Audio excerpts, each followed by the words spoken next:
Hey, this is PJ. Just got done shooting a new video for one of my new coaching programs. It's one of the support videos that goes along with it. And it was about clearing the things that are holding you back, aka forgiveness. And I went through an exercise that, I don't know, it felt like it came across really well, and I wanted to go ahead and share that with you outside of the coaching program because I felt like it was something that a lot of people could benefit from. I know that the personal example I share in it benefited me a lot whenever I went through this exercise, and this is the process that I share with my private clients on how they can get things gone. Okay, it's a pretty quick description, however the video takes a little longer than maybe what you're used to.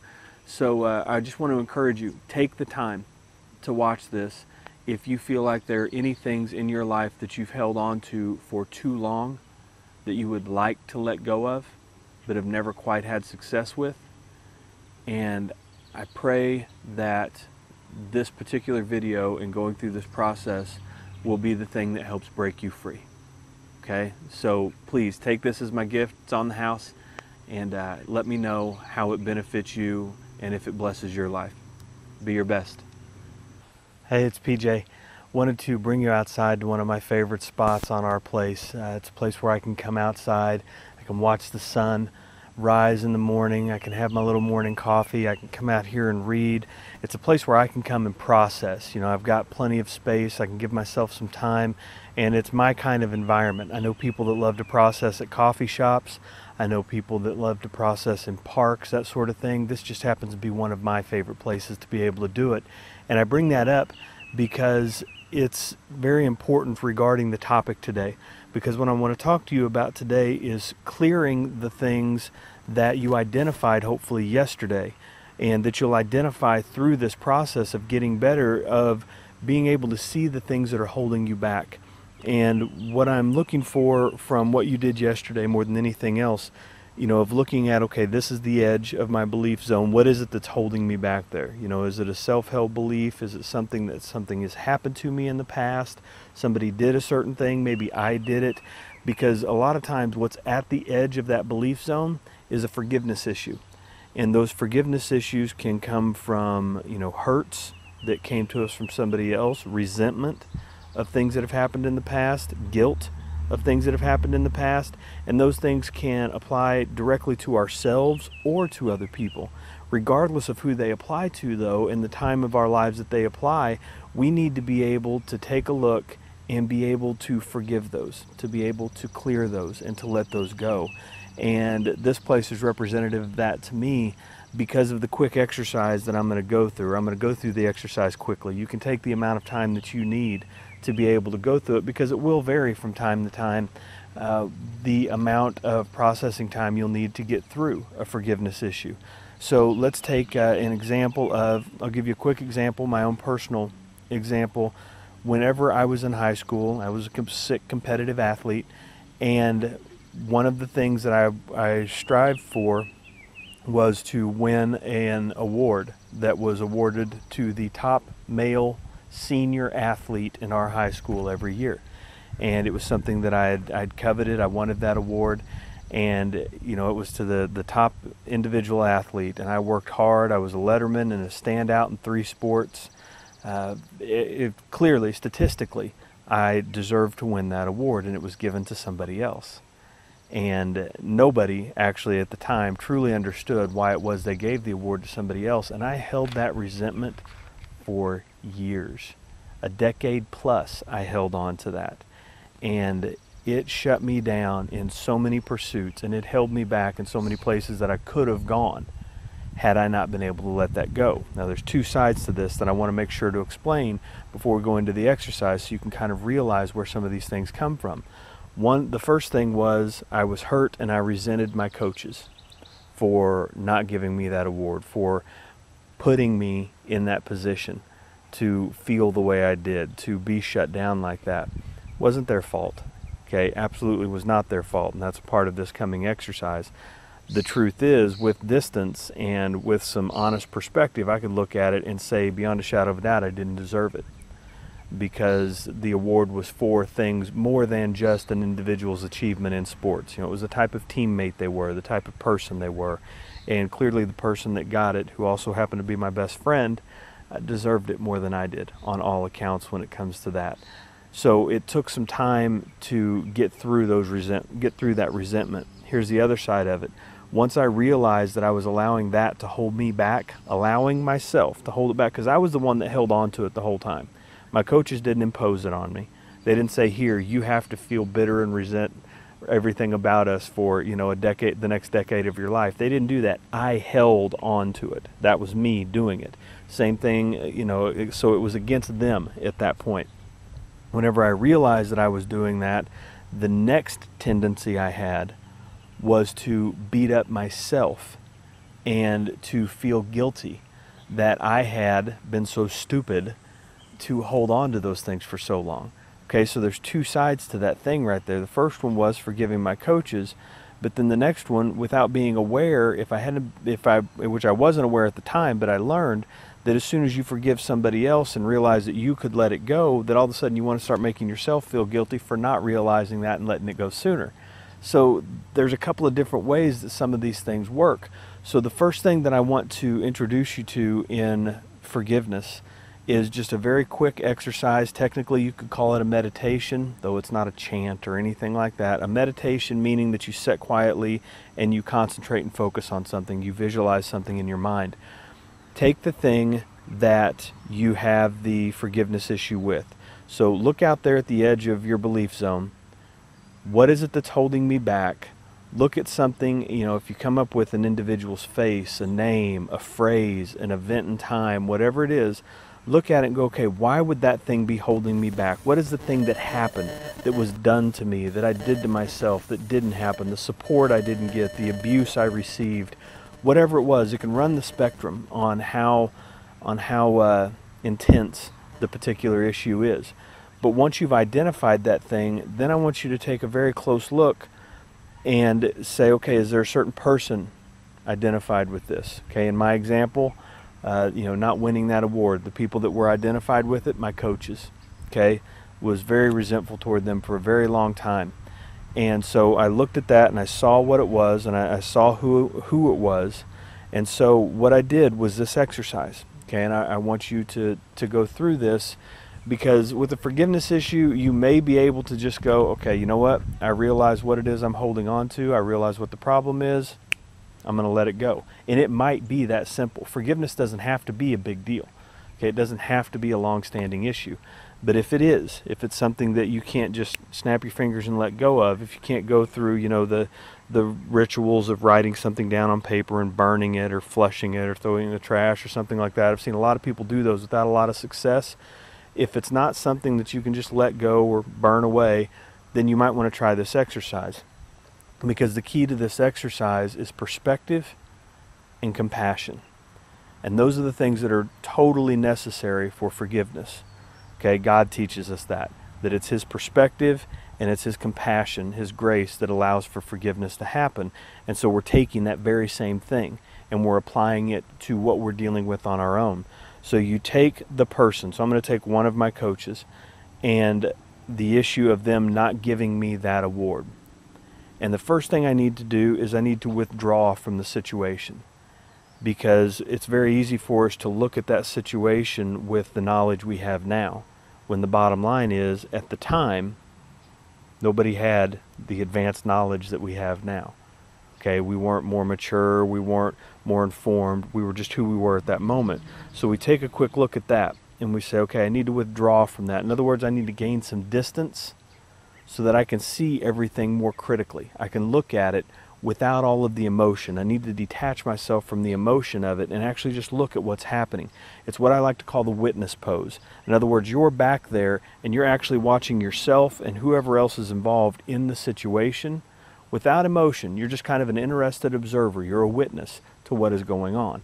And you can see what's happening without the emotion of that moment, still polluting and filtering what you see.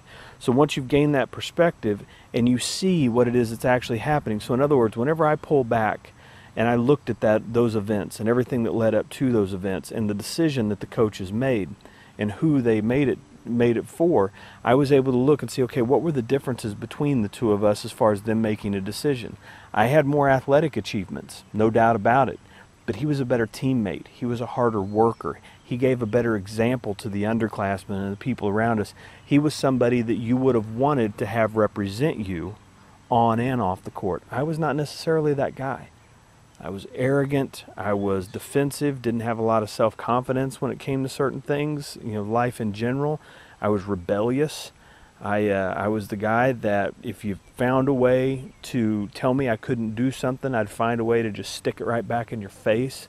Okay, there are some benefits that come from that. I wasn't showing any of those benefits at the time, but so I looked at those two things, and whenever I could see that they obviously made that decision, I could also look and I could see from my own experience now how hard that must have been for them to know that, yeah, there's a guy that deserves this probably more, but from the athletic accomplishment side, but man, if we give it to him, what kind of a message are we sending to everybody else? That it's okay to be selfish, that it's more important for you to really strive for individual accomplishments than it is for the team's accomplishments. From my perspective, I would have to look at it that same way and say, you know what? This guy that has maybe fewer athletic accomplishments deserves this award more. And so I was able to have compassion for their situation, compassion for the decision that they ultimately had to make. And by seeing that, all of a sudden my perspective, my view of the whole thing changed. Because now I could separate myself from all the pain and the anger of the situation, and I could actually see it for what it was. So now that I have that, and we're going through this exercise, the thing that I want you to do is I want you to have a conversation. Specifically, I want you to play two parts. Well, actually, you're playing all three. But I want you to have a conversation where, one, you're there in a witness pose, watching this conversation. You're kind of facilitating it. Two, you have the person that you were whenever all of this occurred. Okay, so for me, it was this 18-year-old kid. And then the person that was involved also. So we'll take one of my coaches, for example, and I went through every one of my coaches individually doing this. Okay, and I want you to envision a place that you feel relaxed, you feel confident, you feel secure.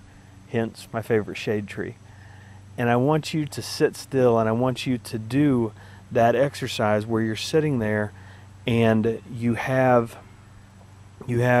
down and you sit down in this spot. So for example, I would be here in one chair, they would be there in the other chair. Okay, and then me as the witness, I'm just off here to the side, not really involved, but just kind of watching and ready to facilitate if I need to. They come in, there's no attitude, there's no anger, animosity, none of that history there. You're just two people hanging out. Okay, and you're talking about a serious issue, something that you need to have forgiven. And you sit down and you explain to them, hey, look, this is what I went through whenever all of that was going on. These are the things that happened to me, in me, all of the things that really that hurt me, that made these things happen. And I didn't understand why it was you did the things you did. I didn't understand why it was that it happened. But I want you to know that, I forgive you for it happening.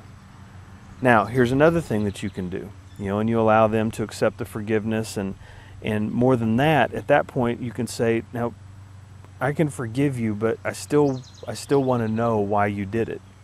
And even through your own understanding, you can play their part of the conversation, and all of a sudden they're telling you what it was they went through. And they're telling you, look, what, we really cared about what it was, but we just didn't know how to approach you. We knew how to, I knew how to coach an event, but I didn't know how to coach the person. You weren't very coachable. It was something that I just didn't know how to break through and teach you how to be a different person. And ultimately, we had to make a decision that we knew was going to hurt you. We knew was going to be a shock, but it was the decision we had to make. And we're very sorry. I'm very sorry that it hurt you. It was the last thing we wanted to do, but we needed to be able. That was the only way that we knew how to send a message to you and to other people of what was right conduct and what was wrong conduct. And so the only thing that we could hope for was that it helped you become a better man. Okay, that's very close to the exact conversation I had. And that's how those sorts of things need to work.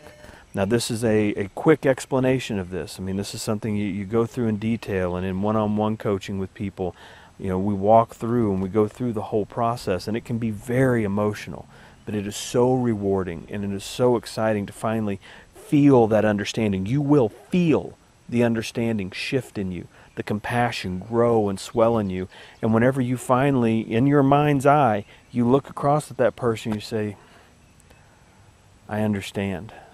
And I forgive you. Now, here's another caveat. It's important to understand that forgiveness does not necessarily mean approval. Okay, because as an adult, as a parent, as somebody that is a coach and has coached athletics and has such a burning passion for athletes and helping them develop, especially youth athletes, I don't think it's okay that my coaches never took a hard line with me. I don't think it's okay that they didn't set my butt down and explain to me what the problems were and the things that I was doing and how I was screwing up. Because I would have listened to them, okay? Probably more so than I even would have my parents. I would have listened to my coaches. So I don't think it's okay that they took the silent route. Okay, I want to make sure to say that. That isn't blaming them at all. They just weren't equipped. They didn't know how to do it. But that doesn't make it okay. But I can still forgive them knowing that there would have been a better way to do it. I just know they weren't equipped to. Okay, I know people who have been abused as children, psychologically, emotionally, physically as well, in all different ways. And to be able to look at that parent, that aunt, that uncle, that neighbor, that friend, that whoever it was that exacted the abuse on them, and to be able to say, what you did isn't okay. And, it hurt me immeasurably.